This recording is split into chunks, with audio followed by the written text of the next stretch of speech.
레위기 11장부터 시작되었던 정결에 관한 규례가 이제 오늘 15장에서 마무리가 되어집니다. 11장에서는 정결한 짐승과 부정한 짐승으로 인한 이 정결의 이슈를 좀 다뤘고요. 12장에서는 자녀 출산에 관한 여인의 부정과 또 그 정화에 관한 이야기, 또 13장에서는 피부병, 그러니까 악성 피부병에 발병되어져서 그것에 관한 이슈를 좀 다뤘고, 14장에서는 그 피부병이 낫게 되었을 때 다시 공동체가 그걸 어떻게 받아들일 것인가라고 하는 이슈를 좀 다뤘었고요. 오늘 이제 15장에서는 기본적으로는 유출병이라고 이제 표현되는 이 질병에 관해서 좀 다루고 있습니다. 그러니까 단지 이것을 질병으로만 볼 수 있는 것은 아니고 흔히 이제 성기의 배출물이라고 이제 표현이 좀 되어지는데, 우리 지금 개역 성경에는 유출이라고 하는 단어로 지금 번역되어서 좀 사용되고 있습니다. 오늘 본문을 보시게 되어지면 1절에서 또 여호와께서 모세와 아론에게 말씀하여 이르시되라고 시작되면서 새로운 단락이 이제 출발하고 있는 것을 보게 되어집니다. 그러니까 새로운 이슈가 지금 이제 언급되고 있는 것인데, 2절에 보게 되어지면 이 정결하지 않음에 관한 선언, 다시 한번 부정한 것에 관한 선언이 2절에서 이제 등장을 합니다. 뭐라고 이야기되냐면, 누구든지 그의 몸에 유출병이 있으면 그 유출병으로 말미암아 부정한 자가 된다라고 하는 선언이에요. 그러니까 이 전반적으로 15장에서 지금 다루고 있는 것은 그 유출이라고 하는 이슈를 좀 다루고 있는 것이죠. 그러면서 먼저 시작되어지는 것은 무엇이냐면 질병으로 인한 유출입니다. 그러니까 질병이 생겼기 때문에 발생하게 되어지는 어떤 유출에 관한 이야기를 지금 먼저 이 첫 번째 단락에서 이야기를 하고 있고요. 이것이 15절까지 이어지게 되어집니다. 그래서 기본적으로 이러한 어떤 질병으로 인한 유출이 무엇이냐라고 하는 것에 대한 정의가 3절에 기록되어져 있는데, 그 몸에서 흘러나오든지 그 몸에서 흘러나오는 것이 막혔든지 그렇게 되어진 상태가 이제 부정한 것이라고 이야기를 하고 있는 거죠. 그런데 이렇게 유출되어지는 어떤 것보다 훨씬 더 많이 강조가 되고 있는 것이 무엇이냐면 4절부터 12절까지는 그러한 유출병 있는 자가 이제 접촉하게 된 것들이 부정하게 되고, 그 부정하게 된 것들을 접촉하지 말라라고 하는 이야기가 사실은 더 상세한 케이스로 기록이 되어지고 있는 것을 우리는 보게 되어집니다. 그리고 이제 13절부터 15절까지에는 그러한 유출병이 나온 경우에 악성 피부병이 나왔던 자와 마찬가지로 정결케 되어지는 그 제의적인 절차를 어떻게 가져갈 것이냐라고 하는 것에 관한 이야기가 등장을 하고 있죠. 그리고 16절로부터 18절까지는 질병이 아닌 남성의 유출에 관해서 좀 이야기가 되어지고 있습니다. 앞에서는 이제 질병으로 인한 유출이었다면 16절로부터 18절까지는 질병이 아닌 경우에 남성의 어떤 유출에 관한 이슈를 좀 다루고 있고, 19절로부터 24절은 마찬가지로 질병이 아닌 경우에 여성의 유출에 관해서 좀 다루고 있어요. 그리고 25절로부터 30절까지는 질병으로 인한 여성의 유출에 관해서 좀 기록을 하고 있죠. 그러다 보니까 이 앞에 전반부에 나왔던 그 2절로부터 15절까지는 질병으로 인한 남성의 유출에 관해서 기록하고 있는 것으로 좀 해석이 되어집니다. 그러니까 그럼 이제 구조를 보게 되면 질병으로 인해서 남성이 유출하게 되어지는 경우에는 어떻게 할 것인가의 이슈를, 그리고 16절에서 18절은 질병이 아닌 경우에 남성의 유출의 부분의 이 부정함을 어떻게 정의할 것인가에 관한 부분, 그리고 질병이 아닌 여성의 유출에 관해서, 그리고 질병으로 인한 여성의 유출에 관한 이야기가 이제 마지막에 등장을 하고 있고, 그리고 제일 마지막 31절로부터 33절까지는 이러한 규례를 주시는 이제 목적에 관해서 기록을 하고 있는 거예요. 31절 보시면, 너희는 이와 같이 이스라엘 자손이 그들의 부정에서 떠나게 하여 그들 가운데에 있는 내 성막을 그들이 더럽히고 그들이 부정한 중에 죽지 않도록 할지니라. 다시 얘기하면 지금 모세와 아론에게 하나님께서 말씀을 하시는데, 지금 이전에 제사장을 세우시면서 하나님께서 하셨던 말씀이 있었거든요. 제사장의 역할에 대해서 다시 한번 이런 방식으로 강조가 되고 있는 것이죠. 그들이 해야 되는 역할 가운데 하나는 성막을 더럽히지 않도록 이 부정함과 정함이라고 하는 이슈를 좀 다룰 것에 관해서 책임이 지어지고 있었던 부분이고, 그것을 위해서 지금 무엇이 부정한 것이고 무엇이 정한 것인지에 관한 이야기를 쭉 해오신 것입니다. 그리고 오늘 특별히 이 유출병이라고 하는 규례에 있어서 무엇이 언급되었는가인데, 순서대로 기록되어지진 않지만 이 내용 가운데 포함되어 있는 것이 유출병이 있는 자와 설정으로 부정하게 된 자, 불결기에 앓는 여인과 유출병이 있는 남녀와 그리고 불결한 여인과 동침한 자에 관한 이슈들이 이 안에 다 포함되어 있다라고 이제 마무리가 좀 되어지고 있는 것을 보게 되어집니다. 구체적으로 지금 이 내용들을 살펴보고 이 방식들을 살펴보지 않는 이유는 무엇이냐면, 이제 앞으로 설명을 하겠지만 이것이 지금 우리의 삶에 직접적으로 문자적으로 적용되지 않는 부분들이기 때문에 굳이 여기서 우리가 이 문자적인 접근으로 왜 그렇게 했는가라고 하는 것을 해석하는 것은 지금 이 시간에 큰 의미가 있을 것 같지는 않습니다. 그러면 지금 이제까지 이 정결과 부정의 이슈들을 다시 한번 좀 돌아보시면서 좀 흐름들을 보시면, 처음에 이슈가 되었던 것은 이제 먹는 것으로 좀 함축해 볼 수 있는 부분이죠. 그러니까 부정한 짐승과 정한 짐승을 먹는 이슈라고 한다면, 이것에 대해서는 하나님께서 정하신 그 원리, 그러니까 무엇이 부정하고 무엇이 정한 것인가에 대한 것을, 그 기준점이 어디서부터 세워졌냐면 그냥 하나님께서 세우신 기준이란 말이죠. 그러니까 그 하나님이 세우신 그 기준을 우리가 따르고 순종할 수 있는가를 좀 물어보는 것 같은 느낌을 좀 받게 되어집니다.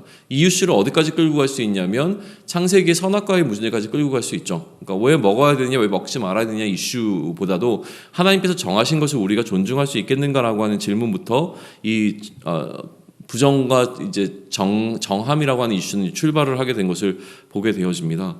그리고 나서 계속 연이어서 등장했던 것은 무엇이냐면, 일반적으로 그러니까 어떻게 표현해야 될지 모르겠지만 사람의 신체적인 변화에서 일어나게 되어지는 어떤 이슈들을 좀 다루고 있거든요. 그러니까 음식이라고 하는 것은 외부에서부터 우리의 몸 안으로 들어오는 것이라고 한다면, 이제 나머지는 우리의 몸 안에서 밖으로 나가는 것이든지 아니면 우리의 피부에 이제 발생하는 것이라든지 어떤 이런 어떤 신체적인 변화에 좀 집중되고 있는 것이 세 가지 이슈로 다뤄진 거예요. 첫 번째는 출산이고, 두 번째는 피부병이고, 세 번째는 유출병이라고 하는 겁니다. 그러면 왜 이 세 가지인가에 있어서 여러 가지 해석들이 존재할 수 있겠지만, 그러니까 저는 제 나름대로 이것을 정리하고 소화시켜야 되는데, 제가 소화시킨 방식은 무엇이었냐면, 출산과 피부병과 유출병이라고 하는 왜 이 세 가지 이슈를 하나님께서 지금 등장시키시면서 이처럼 이 부정의 이슈를 좀 다루고 계시는가에 대해서 좀 여러 가지 각도로 좀 살펴보고 고민을 해봤는데, 제 나름대로 정리한 것은 이겁니다. 뭐냐면 출산이라고 하는 것은 감출 수가 없는 이슈입니다. 그러니까 누군가가 아이를 갖고 그 아이를 낳았다라고 하는 것은 그 이스라엘 공동체 안에서 결코 감추어질 수 없는 이슈인 것이죠. 그러니까 감추어지지 않는 그 이슈에서 발생하게 되는 정함과 부정이라고 하는 이 이슈를 다룰 수 있도록 하는 그 방식에 대해서 먼저 설명이 좀 되어졌고요.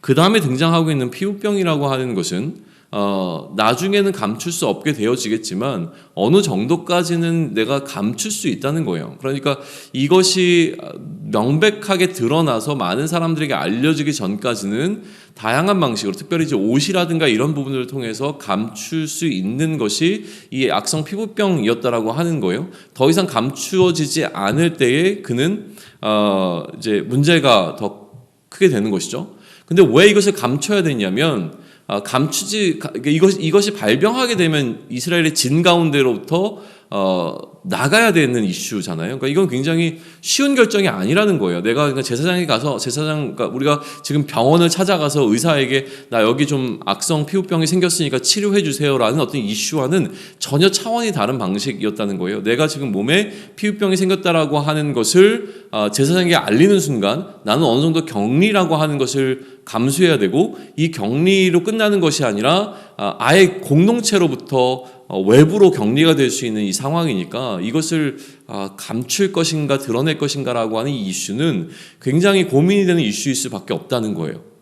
그런데 이것은 감춰지지 않죠. 결국에는 드러나게 되는 것이 약성 피부병이라고 하는 것이고, 마지막에 다뤄진 이 유출병이라고 하는 것은 어떻게 생각하면 끝까지 감출 수 있는 부분입니다.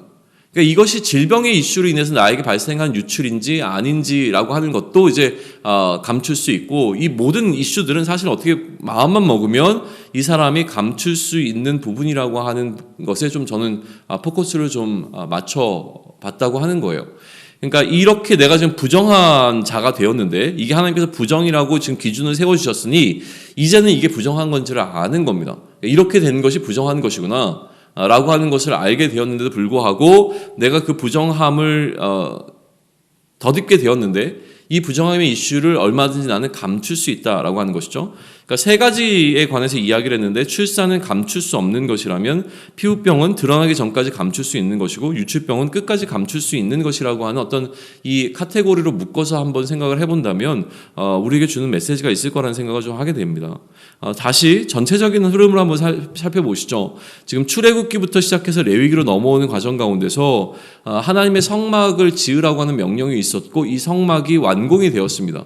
성막이 완공이 되자마자 하나님께서는 모세를 부르셔서 그에게 다시 한번 법을 세우시는데, 그 첫 번째가 무엇이었냐면 제사법이었다는 거예요. 그러니까 하나님을 이 성막에서 만나게 될 것인데, 하나님의 임재가 이 성막 가운데 있을 것인데, 하나님을 어떻게 만날 수 있는가, 그러니까 이 예배자들이 제사라고 하는 제도를 통해서 어떻게 하나님의 임재 앞에 설 것인가라고 하는 것을 설명해 주는 방식으로 시작되었습니다. 그리고 이 제사를 이끄는 제사장을 세우는 장면이 등장을 했던 것이죠. 그리고 이 제사장에게 역할을 주셨을 때에 어떤 말이 기록이 되어 있었냐면, 너희가 거룩하고 속된 것을 분별하고 부정하고 정한 것을 분별을 하며, 또 여호와가 모세를 통하여 모든 규례를 이스라엘 자손에게 가르치도록 하는 역할을 이 제사장들이 감당해야 된다라고 하는 이야기가 제사장의 역할로 주어졌단 말이죠. 그리고 나서 처음 등장하는 이야기가 이 정함과 부정함을 분별하는 것에 관한 이야기입니다.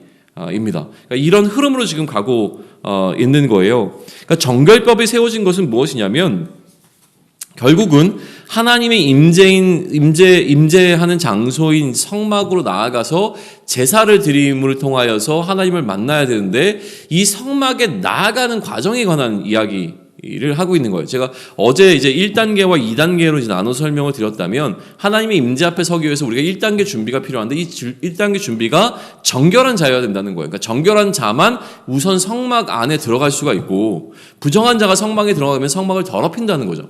그러니까 정결한 자만 성막에 들어갈 수 있기 때문에 내가 정결해져야 되는 것이 1단계입니다. 2단계는 무엇입니까? 그렇게 정결한 자가 성막에 들어가도 자신의 헌신과 자신의 죄의 문제를 제사를 통해서 하나님 앞에서 온전케 되어지는 이 절차들을 밟지 않으면 하나님의 임재 앞에 설 수 없다는 거예요. 그러니까 이것을 지금 이야기해주고 있는 것이 레위기의 지금 흐름이라고 하는 것이죠. 그래서 정결법을 세우시는 이유는 우리가 성막으로 나아가기까지의 과정에 관한 이야기이고, 이 정결한 자가 성막에 나아가서 부정한 상태로 성막을 더럽히지 않게 하는 것이 이 목적이라고 하는 것이죠. 이 정결법의 목적이라고 하는 거예요. 제사법은 우리로 하나님을 만나게 하는 것이라면, 정결법은 우리로 성막 안에 들어갈 수 있게끔 해주는 어떤 그 법이 되어지는 것이에요. 그러면 지금 오늘을 살아가는 우리들에게 이것이 어떠한 의미와 어떤 메시지로 다가올 것인가가 이제 우리에게는 숙제인 거죠. 하나님의 임재 앞에 서는 것은 유대인들과 우리 그리스도인들 사이에 차이가 없습니다. 우리 역시 하나님의 임재 앞에 서야 하는 것이 우리 그리스도인들인 것이고, 그것이 우리 삶의 목적이죠. 그러다 보니까 우리에게도 이러한 정결법이 갖고 있는 원리와 제사법이 갖고 있는 원리는 굉장히 중요합니다. 결국 이 제사법과 정결법이라고 하는 것은 하나님을 만나기 위한 가이드라인이잖아요.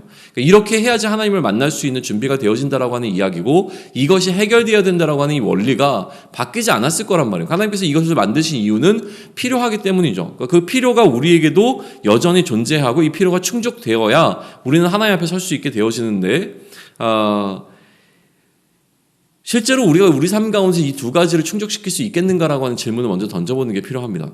그런데 이것이 우리에게 그럼 어떻게 충족되었기에 우리는 하나님의 임재 앞에 설 수 있고 하나님을 예배하는 예배자가 될 수 있는가라고 하는 것을 질문을 던진다면, 이것이 충족된 것은 그리스도를 통해서 이루어진 것이 분명하죠. 그러니까 그리스도께서 오셔서 그리스도로 오신 예수님께서 이 두 가지 사건을 다 넘어서시는 것을 보여주십니다. 그러니까 레위가 더 의미 있게 우리에게 다가오게 되는 거예요. 생각해 보십시오. 먼저 얘기했던 건 제사법이에요. 이 제사법이 예수님을 통하여서 어떻게 완성이 되었는지 우리 너무나 잘 알잖아요. 그러니까 십자가의 사건을 통해서 또 히브리서가 제사법을 해석하는 그 방식을 통해서 우리는 이미 어떻게 예수님의 십자가의 피 흘리심이 우리를 위한 영원하고 완전한 제사가 되었는가라고 하는 것을 우리는 보았고, 또 이 제사법 이외의 이 제사를 담당할 제사장의 역할 가운데 예수님께서 어떻게 멜기세덱의 반차를 따르는 영원한 제사장이 되어지시는지에 대한 것도 이미 히브리서를 통해서 살펴본 적이 있었습니다. 그러니까 이 제사법이라고 하는 것은 예수님께서 오셔서 제사법을 완성하심으로 말미암아 더 이상 우리에게는 짐승의 피로 드리는 제사가 필요하지 않게 되어진 사건인 거예요. 그러니까 여전히 이 제사법은 필요하지만 우리는 이 제사를 다른 방식으로 드리게 되는 것이죠. 누구의 피를 통해서냐면 그리스도의 피를 통해서 드리게 되어지는 이 제사로 넘어가게 된 것이죠. 정결법도 한번 생각을 해보십시오. 예수님이 오셔서 그리스도로 오셔서 행하신 것이 이 제사법을 완성시키는 것뿐만이 아니라 이 정결법을 완전히 바꾸어 놓으셨습니다. 바꿨다는 게 아니라 이 부분을 새로운 방식으로 세우셨다는 거예요. 예수님께서 오셔서 하셨던 일들을 한번 생각을 해보세요. 지금 정결법에서 이야기하고 있는 이슈들을 예수님께서 다루고 계시는 것을 우리는 발견하게 됩니다. 어디서요? 예수님의 공생애 가운데서요. 예수님께서 오셔서 어떻게 하셨냐면 가장 먼저 부정하다고 여겨지는 그 이스라엘 공동체 안에서 부정하다고 여겨지는 자들과 기꺼이 식사를 하셨어요. 이게 예수님께서 이제 보여주시는 먹음이라고 하는 이 정결의 이슈를 예수님이 어떻게 다루고 계시는가를 보여주고 있는 것이죠. 예수님께서는 분명하게 이 정결법을 위반하셨습니다. 부정한 자들과 식사를 하심을 통하여서요. 또 어떤 사건이 있었습니까? 악성 피부병이 걸린 자들을 만나셨고 그들과 격리되는 것이 아니라 그들과 함께 하시는 말미암아 그들의 이 피부병의 문제를 해결해 주시는 장면을 우리는 보게 되어지죠. 그리고 또 어떤 일이 있었습니까? 이 지금 얘기되어지는 유칠병이라고 하는 이 병이 걸린 한 여인, 혈루병 걸린 여인과 접촉되어지는 사건이 있었던 것이죠. 그러면 지금 이 레위기에 등장하고 있는 이 정결법의 이슈로 보게 되어지면 예수님도 부정하게 되어져야 됩니다. 이 모든 정결법을 예수님께서 위반하셨기 때문에 예수님도 부정하게 되어져야 해요. 그런데 예수님께서는 부정하게 되어진 것이 아니라 그 예수님을 접촉하게 되었을 때에 오히려 그 접촉한 자들이 깨끗함을 얻게 되어지는 사건이 일어난 것이죠.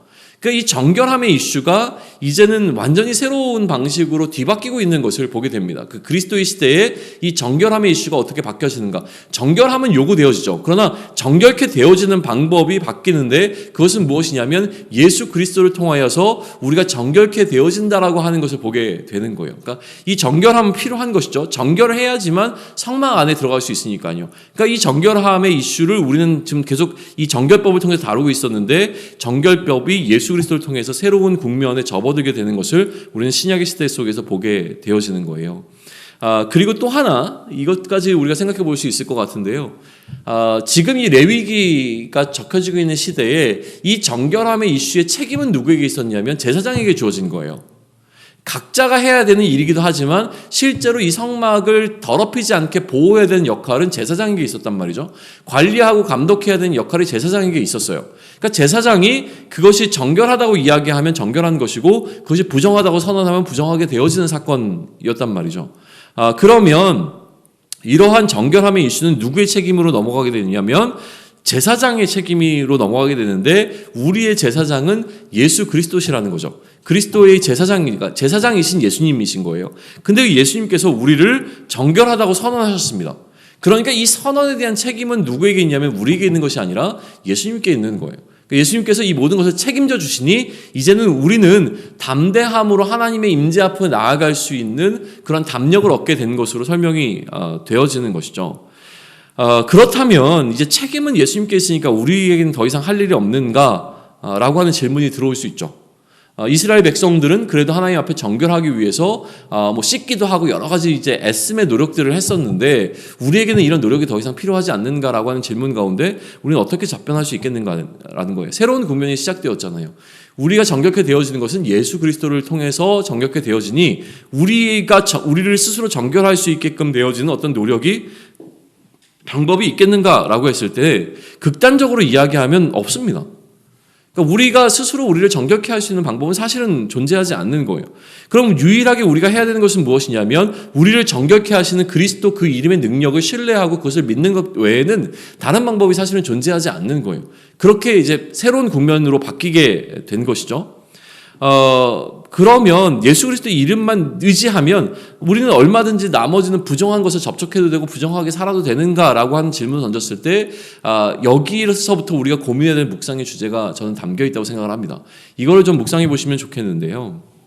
무슨 이야기를 하는 거냐면 예수를 그리스도로 온전하게 믿는 믿음이 우리로 하여금 이 정결의 이슈를 해결해 준다고 하는 것이죠.